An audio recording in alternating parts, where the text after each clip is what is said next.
ఇదేదో చూడడానికి భయంకరంగా ఉంది. ఎలా అయినా ఇక్కడి నుంచి బయటపడాలి. మిత్రమా, సైనికులు వస్తున్నట్టున్నారు. ఇటుక వెళ్దాం పద.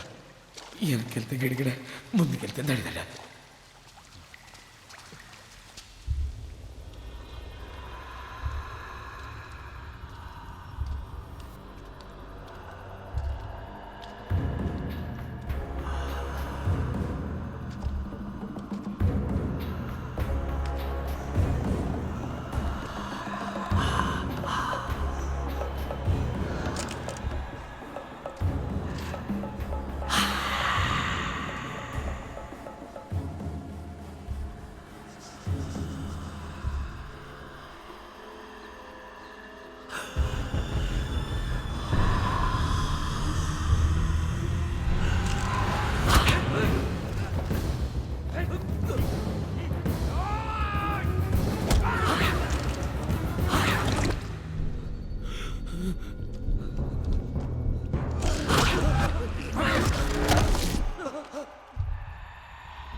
స్వాగతం మహారాజా.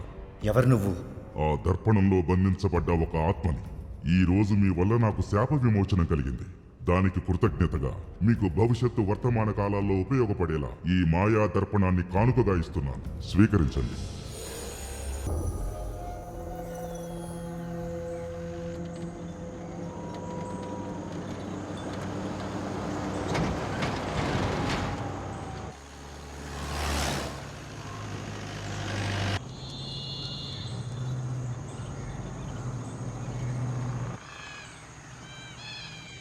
మనం ఎక్కడికి వెళ్తున్నాం నాన్న? ఓ మహాచక్రవర్తి బింబిసారుడు ఏలిన చోటుకి. అవునా? అక్కడేముంది?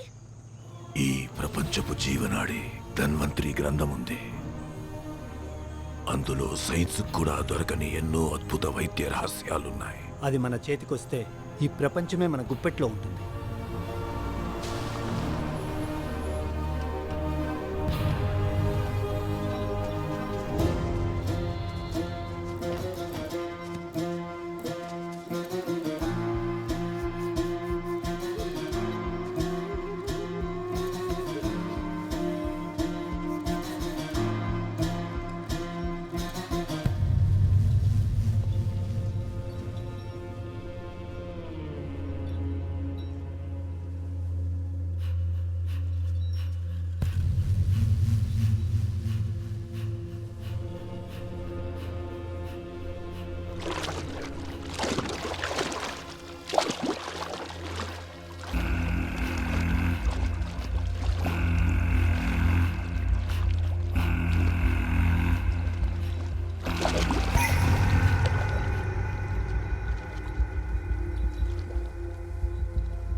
ఇంతకాలంగా ఎదురు చూసిన ధన్వంతరి గ్రంథం దాగిన నిధి నీకు ఒక్క అడుగు దూరంలోనే ఉంది.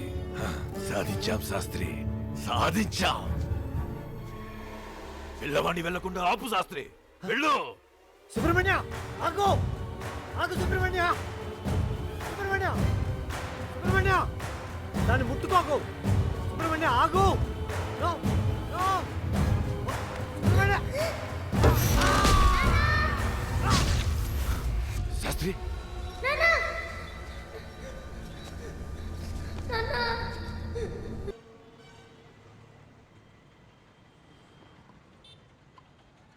ఆరోగ్యం విషమించడంతో హాస్పిటల్లో చేరిన ప్రముఖ పారిశ్రామికవేత్త ఆర్కే. డాక్టర్ సుబ్రహ్మణ్య శాస్త్రి ఆధ్వర్యంలో ట్రీట్మెంట్ జరుగుతోంది.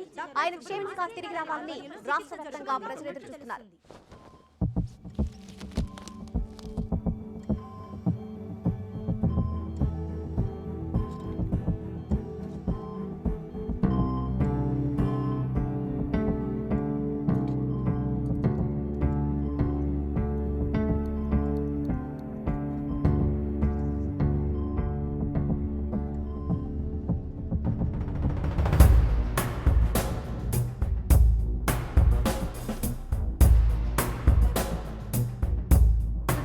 Good morning. Please check on for patient is okay, no need to worry. Sir, patient వాళ్ళ ఫ్యామిలీ. ఆయన బాగానే ఉన్నారు. ఓకే, నమస్తే. వైద్య వ్యవస్థలో సరికొత్త సంచలనం సుబ్రహ్మణ్య శాస్త్రి. ఎన్నో కొత్త వైద్య విధానాలకు కేర్ ఆఫ్ అడ్రస్ గా ధన్వంతరి హాస్పిటల్స్. మీరు చాలా గ్రేట్ సార్. సిటీలో ఇంతమంది డాక్టర్స్ ఉన్నా కనీసం ఆ పేషెంట్కి స్ప్రో కూడా వచ్చేలా చేయలేకపోయారు. కానీ మీ చేయి పడగానే ఆయన ప్రాణం తిరిగి వచ్చేసింది. స్టేట్ మొత్తం ఈరోజు మీ సక్సెస్ గురించి మాట్లాడుతున్నారు. ఇది కాదురా నా సక్సెస్ అంటే, ఇవి కావు నా అచీవ్మెంట్స్ అంటే. నా సక్సెస్ అంటే ధన్వంతరిని సాధించడం, మా నాన్నకిచ్చిన మాట నిలబెట్టుకోవడం. సర్వలోక భయంకరి ప్రసన్న ప్రసన్న మహాకాపాలికే ప్రసీద ప్రసీద. ఓ గ్రే గ్రే జై భద్రకాళి పాయిబా. ఇంకా ఎన్నాళ్ళకేతో, ఇంకా ఎన్నేళ్ళి వెయిటింగ్. దానికోసం నేను చేయని ప్రయత్నం అంటూ లేదు. ఈ ప్రపంచం అంతా నా కాలి కింద చెప్పులా ఉండాలనేది మా నాన్న కన్న కల. ఆ కల కలగానే మిగిలిపోతుందా? ఇది జరుగుతుందా కేతో?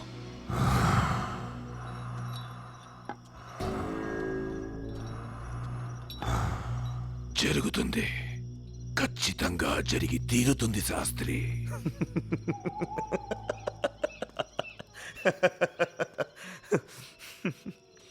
కేతు, పుస్తకం కోసం పొద్దున్నే లేచి నీ సలహా అడుగుతున్నాను కదా అని 1వ తరగతి స్టూడెంట్కి చెప్పినట్టు పిట్ట కథలు చెప్తున్నావా? పిచ్చినా కొడుకులా కనబడుతున్నానా? ప్రపంచంలో జరిగే ప్రతి విషయానికి కాలమే సమాధానం చెబుతుంది. ఆ కాలమే ఇప్పుడు మీ ఇద్దరి మధ్య వారధి. కాలదన్నిన వాడే కాలాన్ని దాటొచ్చి నీకా గ్రంథాన్ని అప్పగిస్తాడు. అది వాడి విధి.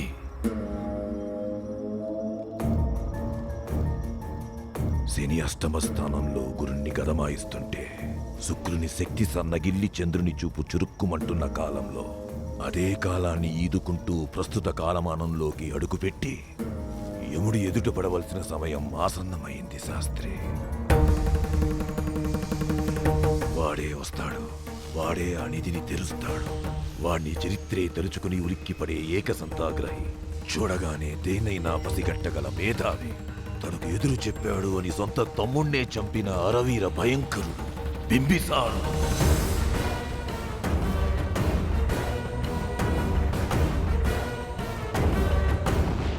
ఎత్తిన కత్తిని దించకుండా తన అశ్వం పరిగెత్తినంత దూరం కనిపించిన రాజ్యాల్ని ఆక్రమించుకుంటూ, రణరంగాన నిలిచిన రాజుల్ని తెగనరుక్కుంటూ, రాజ్యపు సరిహద్దుల్ని చెరిపేస్తూ, నేలని రక్తంతో తడిపి అలుపెరగని నిరంకుశత్వంతో శత్రువేలేని రాజ్యాన్ని ఎదిరించి నిలబడలేని సామంతుల్ని తన చూపుతోనే శాసించిన ఓ మద గజ చక్రవర్తి.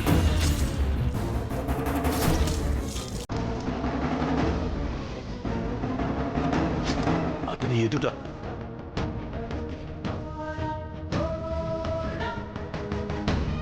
జగచ్చరిక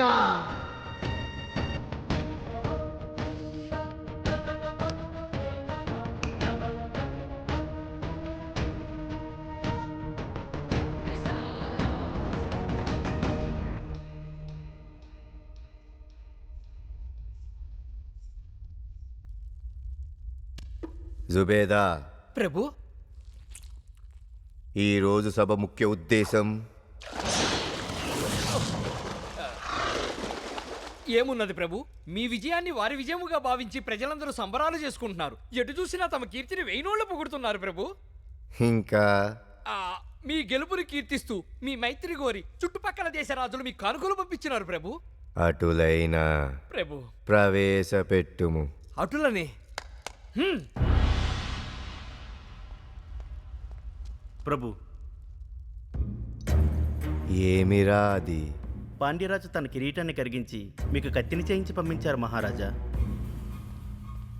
కిరీటము గరిగించి కత్తి అంటే పాండ్యరాజు తన శిరస్సుని తమ పాదముల వద్ద ఉంచినట్టే ప్రభు.